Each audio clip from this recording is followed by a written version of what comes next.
Ce lundi, retrouvez en exclusivité dans votre DH l'interview de l'entraîneur des Diables Rouges, Marc Wilmot. Est-ce que vous pouvez commencer par nous détailler un peu votre programme des prochains jours? On sait que vous retournez en Floride et puis bien sûr vous avez le tirage au sort, des installations encore à visiter peut-être? Disons, j'ai encore quelques matchs. Demain, j'ai Benfica, Anderlecht Benfica, puis j'ai Genk Dynamo Kiev. Donc on continue évidemment dans les Coupes d'Europe de faire le scouting, ça c'est clair, pour suivre les joueurs. Puis je pars du 3 au 12. Là, on va d'abord aller pour le tirage. Le 5, il y a une réunion de la FIFA pour expliquer comment tout va aller, l'organisation, la sécurité et tout ce qui s'ensuit. Le 6, le tirage. Le 7, je pars et là, je vais sur Miami voir un centre qui m'a été conseillé. Mais d'abord, je vais d'abord voir où est-ce qu'on va jouer, si c'est à la chaleur, si c'est à l'humidité ou si on va devoir jouer où ce qui fait froid.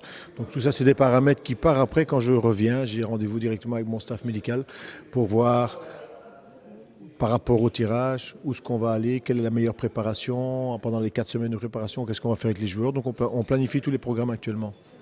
Après on enchaîne sur le mois de janvier avec le Mercato, un événement du monde foot duquel vous serez fort spectateur. C'est un des seuls événements sur lesquels vous n'avez pas vraiment la main mise en tant que sélectionneur. C'est pas un peu frustrant?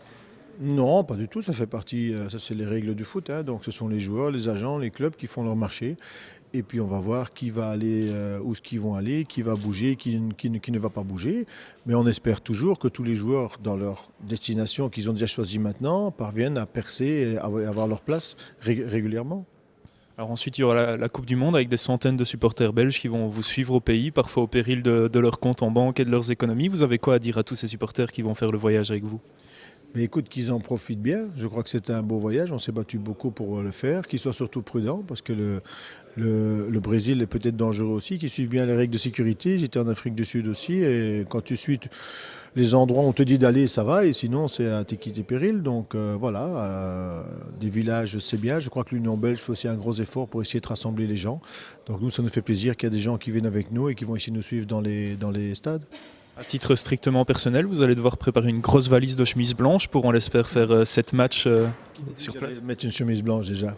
C'est le gris-gris maintenant, on peut pas le lâcher. Non, moi je suis pas superstitieux du tout. J'avais choisi pour ce costume-là pendant 2 ans, donc on en aura peut-être un nouveau pour le Brésil. On va choisir les couleurs et puis on verra bien. Moi je suis pas superstitieux du tout. Plus sérieusement, on parle beaucoup de cette Coupe du Monde. Ensuite, il y a l'Euro 2016 que beaucoup d'observateurs, pour lequel beaucoup d'observateurs nous prédisent encore une meilleure forme, en tout cas un statut encore plus important.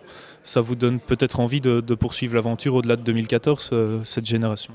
Écoute, pour l'instant, j'étais déjà focalisé sur un objectif, c'est de qualifier mon pays pour le Brésil. On y est, maintenant c'est de préparer au mieux ce qui va se passer au Brésil et de faire la Coupe du Monde. Ce qui vient par après, on verra bien, on n'en a pas encore débattu, ça c'est le premier point. Et le deuxième, avant de parler de 2016 au sommet, il faut d'abord se qualifier. Parce qu'il y en a qui l'ont oublié déjà, parce qu'ils y sont déjà. Donc moi j'avance étape par étape, on a avancé au mois par mois et on ne va jamais changer notre manière de voir. Donc se projeter trop loin, je crois que ça ne sert pas à grand-chose. Alors vous dites qu'il y a d'abord le Brésil, on a un objectif qui ressort pour cette compétition? Oui, mon objectif c'est de passer les poules. Après, tu es en huitième de finale, si tu es dans les 16 meilleures nations mondiales, je crois que c'est déjà très bien quand on regarde d'où on vient depuis 1 an et demi, 2 ans. Donc maintenant, l'objectif est d'aller le plus loin possible.